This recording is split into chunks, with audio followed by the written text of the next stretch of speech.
अस्सलामु अलैकुम वरहमतुल्लाहि वबरकातुहू। अल्हम्दुलिल्लाहि रब्बिल आलमीन वस्सलातु वस्सलामु अला नबिय्यिना मुहम्मदिन व अला आलिहि व सहबिहि अजमईन बाद। तलबा-ए अज़ीज़, आज हम लोग इस किताब का छठा सबक पढ़ेंगे, जिसमें कहा जा रहा है कि फ़ेल माज़ी के सेगों की शनाख्त और उनकी अलामतें। यानी इस सबक में फ़ेल माज़ी के सेगों की पहचान बताई जाएगी कि फ़ेल माज़ी के सेगों को अगर पहचानना हो कि ये कौन सा सेगा है, वाहिद मुज़क्कर ग़ाइब का सेगा है या तस्निया मुज़क्कर ग़ाइब का सेगा है या जमा मुज़क्कर ग़ाइब का सेगा है या हाजिर का सेगा है या मुतकल्लिम का सेगा है। इस तरह की पहचान करनी हो तो उसका तरीक़ा क्या है, इसी तरह से उनकी अलामतें क्या हैं कि फ़ेल माज़ी में जो अलिफ़ आता है या वाव आता है या ता आता है या तुमा आता है या तुम आता है या तुन्ना आता है या इसी तरह की जो दूसरी चीज़ें हैं वो किन चीज़ों की अलामतें हैं, वो यहाँ पर बयान किया जाएगा। तो कह रहे हैं कि माज़ी के तमाम सेगों में गौर करने से मालूम होता है कि एक ही सेगा वाहिद मुज़क्कर में चंद हरूफ के इजाफ़ा से इस कदर मुख्तलिफ़ माना पैदा हो जाते हैं। क्या कह रहे हैं कि अगर देखा जाए तो फ़ेल माज़ी का जो वाहिद मुज़क्कर ग़ाइब का सेगा है, उसी वाहिद मुज़क्कर ग़ाइब के सेगे में कुछ हरूफ का इजाफ़ा करते हैं, कुछ हरूफ बढ़ा देते हैं, तो उसी वाहिद मुज़क्कर ग़ाइब के सेगे से दीगर सेगे बन जाते हैं, जिनसे मुख्तलिफ़ माना पैदा हो जाते हैं। आगे कह रहे हैं कि फ़आल, आलिमा, इसी तरह से नसरा वग़ैरह की पूरी गर्दान में गौर करने से वो तमाम इज़ाफ़े समझ में आ जाते हैं। अगर इन अफ़आल की गर्दान में गौर किया जाए तो इनमें जो इज़ाफ़े हुए हैं, मुख्तलिफ़ सेगे बनाने के लिए जो अलग अलग हरूफ बढ़ाए जाते हैं, वो तमाम इज़ाफ़े समझ में आ जाते हैं। आगे कह रहे हैं कि अब वाहिद मुज़क्कर ग़ाइब में जो तब्दीलियाँ हुई हैं, अगर उसको अच्छी तरह याद कर लिया जाए तो तमाम सेगों की शनाख्त बखूबी हो जाए और सब की अलामतें अलहदा अलहदा मालूम हो जाएं। अगर किसी एक गर्दान ही में गौर कर लिया जाए कि इसकी पूरी गर्दान किस तरह से बनी है, तस्निया मुज़क्कर ग़ाइब में किस हर्फ का इजाफ़ा किया गया है, जमा मुज़क्कर ग़ाइब में किस हर्फ का इजाफ़ा किया गया है, वाहिद मुअन्नस हादिर में कौन सा हर्फ लाया गया है, तस्निया मुअन्नस हादिर में कौन सा हर्फ लाया गया है, इसी तरह से जमा मुअन्नस हादिर में कौन सा हर्फ लाया गया है। इसी तरह से अगर पूरी गर्दान में गौर कर लिया जाए और उसको जहन में बिठा लिया जाए तो ऐसी सूरत में माज़ी की किसी भी गर्दान को पहचानने में कोई दिक्कत नहीं होगी और तमाम सेगे अच्छी तरह से मालूम हो जाएंगे कि ये कौन सा सेगा है और इसका माना क्या है। आगे बयान किया जा रहा है कि रेल के नक्शा से इसको अच्छी तरह जहन नशीन कर लेना चाहिए, जहन में अच्छी तरह से इसको बिठा लेना चाहिए और ये भी मालूम कर लेना चाहिए कि इसमें फ़ाइल की ज़मीर क्या है। इस ज़मीर को ज़मीर मरफ़ू मुत्तसिल कहते हैं, यानी फ़ाइल की वो ज़मीर जो फ़ेल से मिली हुई है। यानी ये जो हम गर्दान करते हैं फ़आला, फ़आला, फ़आलू, फ़आलत, फ़आलता, फ़आलना वग़ैरह, या इसी तरह से आलिमा, आलिमा, अलिमू, आलिमत, आलिमता, आलिमना, ऐसे ही नसरा, नसरा, नसरू, नसरत, नसरता, नसरना वग़ैरह। इन अफ़आल में जो फ़ाइल की ज़मीर है वो कौन सी ज़मीर है? ज़मीर मरफ़ू मुत्तसिल, यानी फ़ाइल की वो ज़मीर जो कि फ़ेल के साथ मिली हुई होती है और फ़ेल का फ़ाइल होती है। जैसे फ़आलू में ज़मीर क्या है? वाव ज़मीर है जो कि फ़ेल के साथ मिली हुई है और फ़ेल का फ़ाइल है। उसके बाद नीचे यहाँ पर सेगों की शनाख्त और अलामतें बयान कर रहे हैं। तो पहला सेगा कौन सा है? फ़आला, उस एक मर्द ने किया, इसकी शनाख्त और अलामत क्या है? बयान किया जा रहा है कि सब अलामतों से खाली सेगा वाहिद मुज़क्कर ग़ाइब है।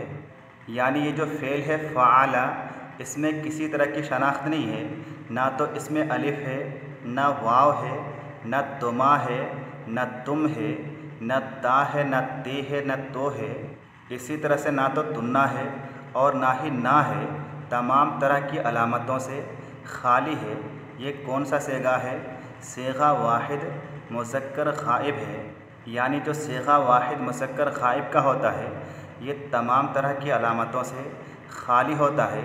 उसके बाद दूसरा फ़ेल है, दूसरा सीगा है फ़अला, लाम के बाद अलिफ़ के साथ फ़अला, उन दो मर्दों ने किया।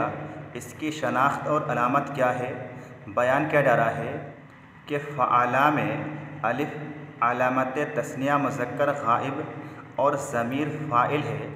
इस सीगा में लाम के बाद जो अलिफ़ है ये तस्निया मुज़क्कर ग़ाइब की अलामत है। असल में ये फ़अला ही था, लाम के बाद अलिफ़ नहीं था, लेकिन इस लाम के बाद अलिफ़ बढ़ा करके अलिफ़ का इज़ाफ़ा करके तस्निया मुज़क्कर ग़ाइब बनाया गया है। तो इस सीगा में जो अलिफ़ है ये कैसा अलिफ़ है, ये तस्निया मुज़क्कर ग़ाइब की अलामत है। उसके बाद अगला सीगा है फ़अलू, उन सब मर्दों ने किया। इसमें कह रहे हैं कि फ़अलू में वाव अलामत जमा मुज़क्कर ग़ाइब और ज़मीर फ़ाइल है। इस सीगा में वाव क्या है, जमा मुज़क्कर ग़ाइब की अलामत है। ये भी असल में फ़अला ही था, लेकिन इसमें वाव बढ़ा करके इसको जमा मुज़क्कर ग़ाइब बनाया गया है। तो ये जो वाव है ये वाव किस चीज़ की अलामत है, जमा मुज़क्कर ग़ाइब की अलामत है। और फ़ाइल क्या है, ज़मीर फ़ाइल है। उसके बाद कह रहे हैं कि फ़अलत, उस एक औरत ने किया। इसमें क्या है, फ़अलत में ता अलामत तानीस है। ऐसे यहाँ पर है छूटा हुआ है, क्या होना चाहिए कि फ़अलत में ता अलामत तानीस है और ज़मीर फ़ाइल है। यहाँ पर भी ज़मीर फ़ाइल है जो कि हिया की ज़मीर है, वही फ़ाइल है।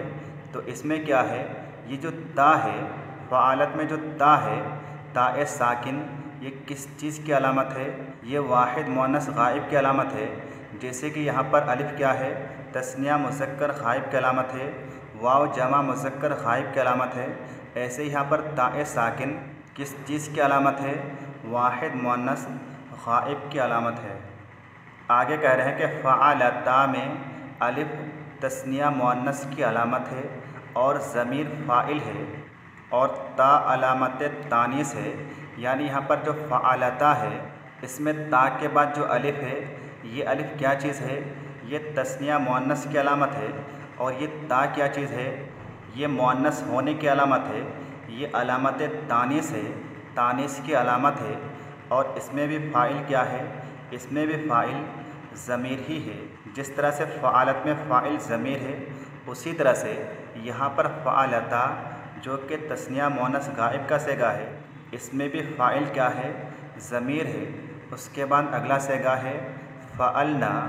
इस सीगा से मुताल्लिक़ कर रहे हैं कि फ़अलना में नून मफ़तूह जमा मुअन्नस ग़ाइब की अलामत है और ज़मीर फ़ाइल है।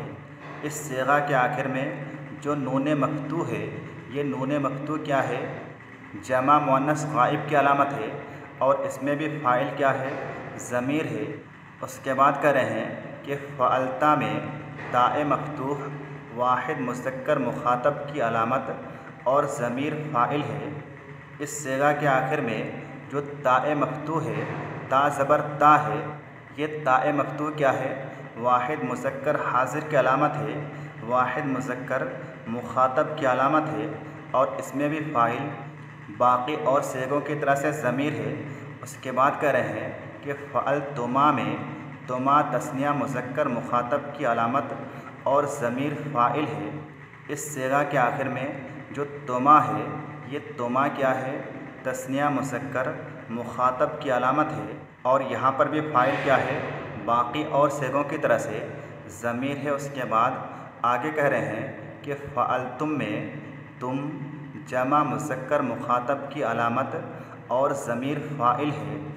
इस सीगा के आखिर में जो तुम है, ये तुम क्या है, जमा मुज़क्कर मुख़ातब की अलामत है और इसमें भी फ़ाइल ज़मीर है। उसके बाद आगे कह रहे हैं फ़अलते में ते मकसूर अलामत। यहाँ पर लिखने में थोड़ी सी गलती हो गई है। असल में क्या होना चाहिए कि फ़अलती में ते मकसूर अलामत वाहिद मुअन्नस मुख़ातब की और ज़मीर फ़ाइल है, लेकिन कैसे लिखा हुआ है कि फ़अलती में ते मकसूर अलामत और ज़मीर फ़ाइल वाहिद मुअन्नस मुख़ातब की है। अगर ऐसे ही पढ़ा जाए जैसे कि यहाँ पर लिखा हुआ है तो कुछ भी समझ में नहीं आएगा कि यहाँ पर साहिब किताब इस किताब को लिखने वाले क्या कहना चाह रहे हैं। लिहाजा आप लोग इस चीज़ की इस्लाह कर लीजिएगा, दुरुस्त कर लीजिएगा, ठीक कर लीजिएगा। तो यहाँ पर क्या होना चाहिए, फ़अलते में ते मकसूर अलामत वाहिद मुअन्नस मुखातब की और ज़मीर फ़ाइल है, यानी यहाँ पर जो फ़अलते फ़ेल है इसमें ते मकसूर क्या है, अलामत वाहिद मुअन्नस मुखातब है, ये वाहिद मुअन्नस हादिर की अलामत है और इसमें भी फ़ाइल ज़मीर है। उसके बाद कह रहे हैं फ़अलतुमा में तुमा तस्निया मुअन्नस मुखातब की अलामत और ज़मीर फ़ाइल है।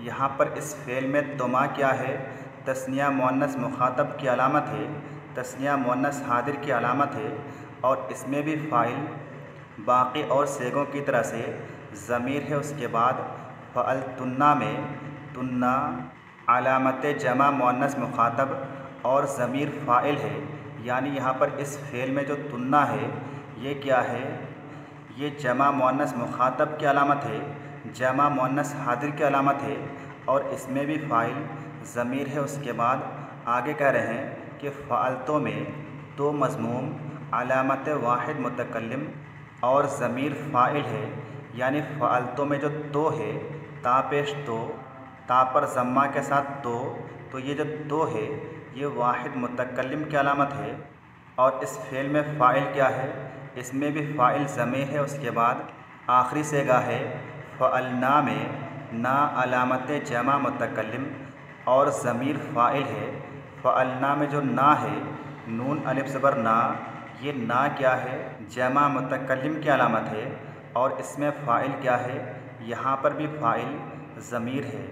तो ये तमाम सेगों की शनाख्त और अलामतें हुई जिसमें आपको बताया गया कि तस्निया मुज़क्कर ग़ाइब में क्या अलामत है, जमा मुज़क्कर ग़ाइब में क्या अलामत है, ऐसे ही बाकी तमाम सेगों में क्या अलामतें हैं, क्या निशानियां हैं। लिहाजा आप उन तमाम अलामतों को, तमाम निशानियों को जहन नशीन कर लें, जहन में बिठा लें और सेगों के पहचानने में गलती ना करें कि जमा मुज़क्कर ग़ाइब को आप जमा मुज़क्कर हाज़िर बोलना शुरू कर दें या जमा मुतकल्लिम को जमा मुअन्नस ग़ाइब बोलना शुरू कर दें। इसी तरह से वाहिद मुज़क्कर हाज़िर को वाहिद मुअन्नस ग़ाइब या वाहिद मुअन्नस हादिर या फिर वाहिद मुतकल्लिम समझें। ऐसा नहीं होना चाहिए, बल्कि इन तमाम सेगों की शनाख्त और अलामतों को सही तौर से समझ करके याद कर लें।